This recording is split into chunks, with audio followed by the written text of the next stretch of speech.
Welcome back to the 17 News at Sunrise podcast, where we share your news on your schedule.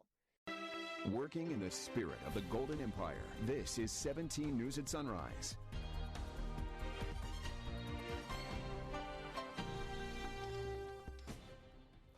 Good morning. Right now at 5, President Trump warns the coronavirus crisis will likely get worse before it gets better, as we hear how first negotiations are going on the next stimulus bill to aid the economy.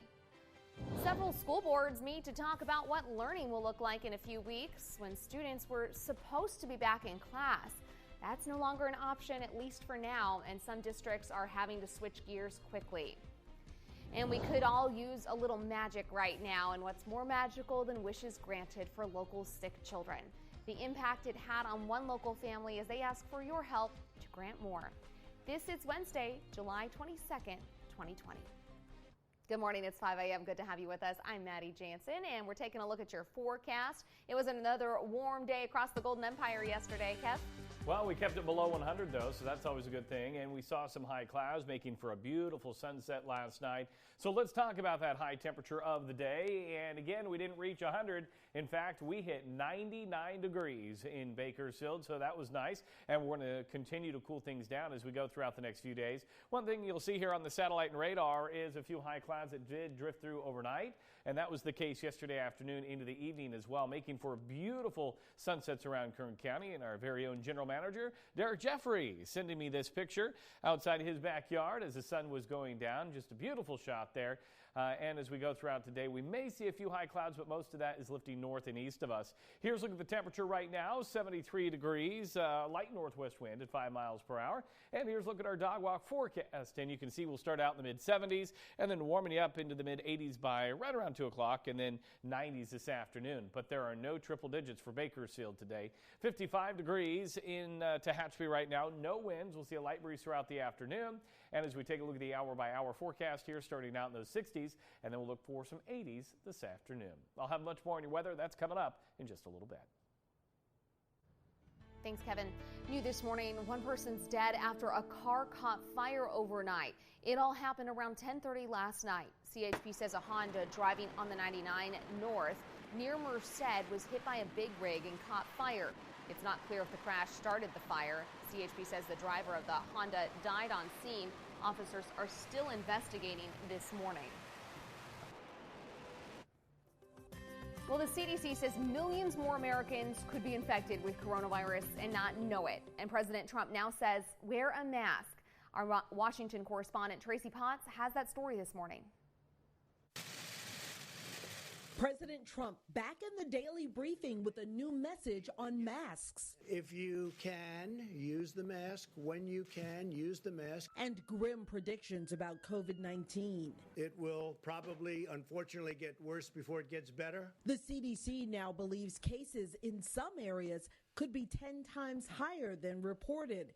Patients with no symptoms spreading the virus. That number being much higher means the death rate is a lot lower. And the $1 trillion Republicans want to fix the economy? It's fiscally irresponsible, and they should be ashamed of themselves. He's a Republican against borrowing money. People need to feed their families. People need to pay the rent. We got a lot of work to do to get something passed by the end of next week. Differences over money and how the virus spreads. Clearly, it is the Trump virus. As America breaks another record for the first time this month, more than 1,000 deaths in a day.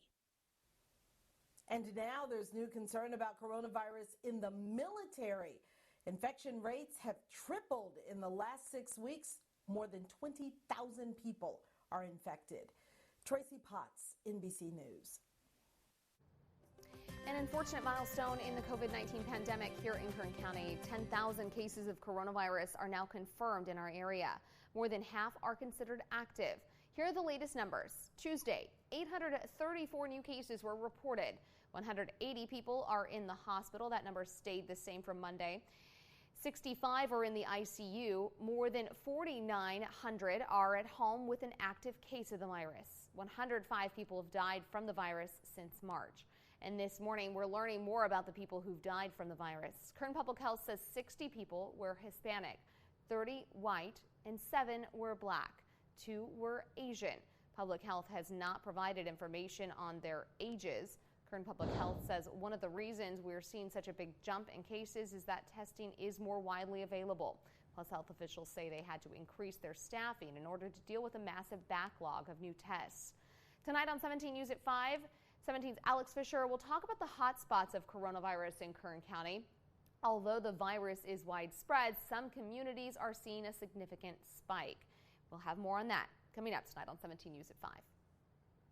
Well, businesses have 2 more days to prepare for new restrictions. The city of Bakersfield is offering a special permit allowing businesses to move outdoors after new COVID-19 restrictions were slapped on Kern County. Friday, many businesses must either close or make special arrangements to stay open. For some, that means setting up shop outdoors. Now, the city says it's offering businesses that want to move outside a special events permit so they can do that. The permits allow businesses to operate on the sidewalk, in a parking lot, even on a city street. But just getting the permit isn't the only step. They're willing to move their business outside and work with us on what's allowed. And there's certain things that we have to take into consideration, like ADA requirements. You don't want anything like tripping hazards, so you can't be running power cords around and that sort of thing. There's just things that we will work with them on figuring out and making sure that those are taken into account. So far, 9 Bakersfield restaurants are opening with those permits currently, and 9 others have filed.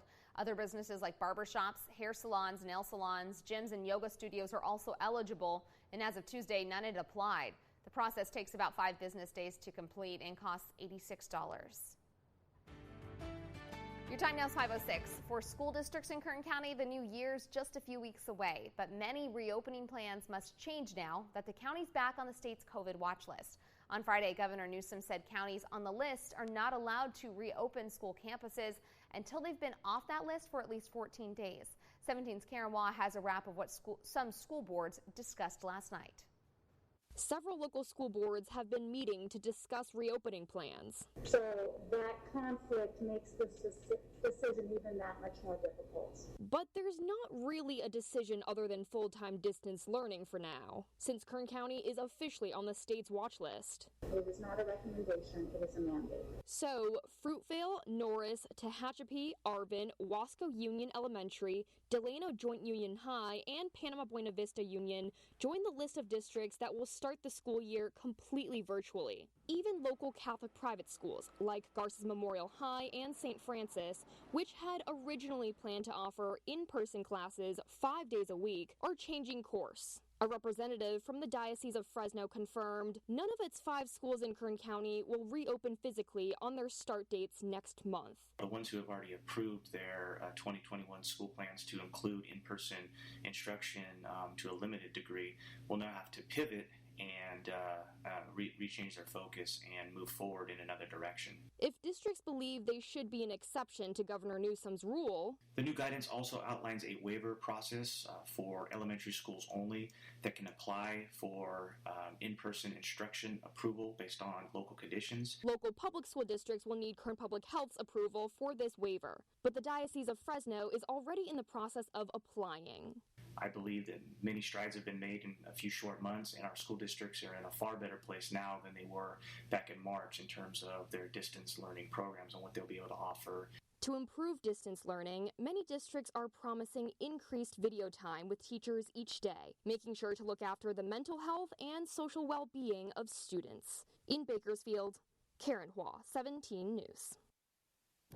And just because students can't show up to class in person doesn't mean they don't need supplies. United Way of Kern County and the Blessing Corner have teamed up to provide 3,000 backpacks and school supplies for children in need. But they need your help to make sure that they have enough for everyone.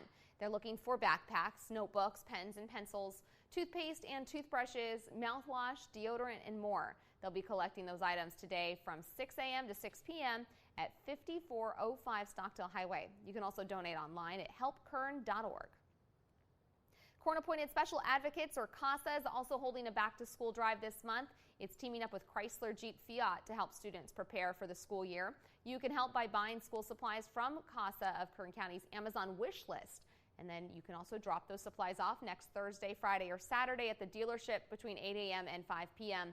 Donors will get a $1,000 voucher toward the purchase of a new car.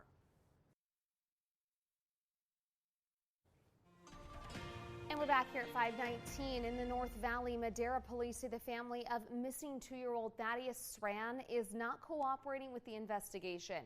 A family member denies that accusation and says they've hired a lawyer. As the investigation continues, Kristen Mitchell reports.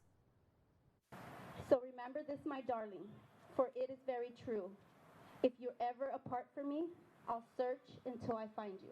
Lighting candles, wearing red and blue. As a community, we didn't really know Thaddeus and we didn't know what he really liked, but we did know that the last thing that he was wearing was something of Spider-Man. The Madera community came together to pray for missing 2-year-old Thaddeus Saran. Or God forbid it ever happened to one of my children, but if it did, then I would want the community to stand next to me and be behind me. The prayer was organized by a group of about 10 mothers who have really stepped up over the past week. They've organized search parties. They've also printed about 500 flyers like this one here and put them all over the city.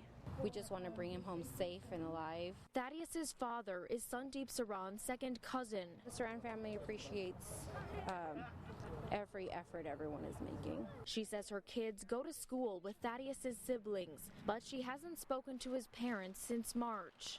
We know as much as what's out in the media, what the police department is saying. So we're all in support of bringing Thaddeus home. As are community members, as they shared well wishes on a poster to be given to Thaddeus's family. It's every parent's worst fear to have their kid go missing. I would do this for anybody. It's not just Thaddeus. If it was anybody else in the world that needed my help, I'd do the same thing. A week may have passed, but hope to find Thaddeus lives on. Let's find him. Let's bring him home. And that was Kristen Mitchell reporting. Family members of a Bakersfield teen who died in the Kern River last weekend are trying to raise money for her funeral. Family and friends of 14-year-old Precious Porter held a car wash at the Watts Market in southeast Bakersfield Tuesday. As we've reported, Porter fell into the Kern River Saturday. She was pulled out the same day but could not be revived. Her family says they're grateful for the community's support in their time of grief. That makes me feel good because a lot of people care about her. I miss her, I love her, and I want her to come back, and I want to see her again. A second car wash was held yesterday on East Brundage Lane and Kincaid Street. The family also has a GoFundMe account. We've included the link on our website, kget.com. The sheriff's office has announced another body was pulled from the river. Search and rescue teams discovered a man's body around 7 yesterday morning, just west of the mouth of the canyon. The body was recovered and is now with the coroner so the victim can be identified. And there are at least 2 people who went missing in the area recently. One's a 30-year-old man who went into the water last Tuesday. The other, a 50-year-old man who was swept away Saturday. You may remember search teams pulled another body out of the water on Sunday, but KCSO still has not said which victim was found that day, as that person awaits identification as well. The 17 News at Sunrise podcast is a production of KGET and Nexstar Media Group. For more on all of the headlines in today's show, head to kget.com.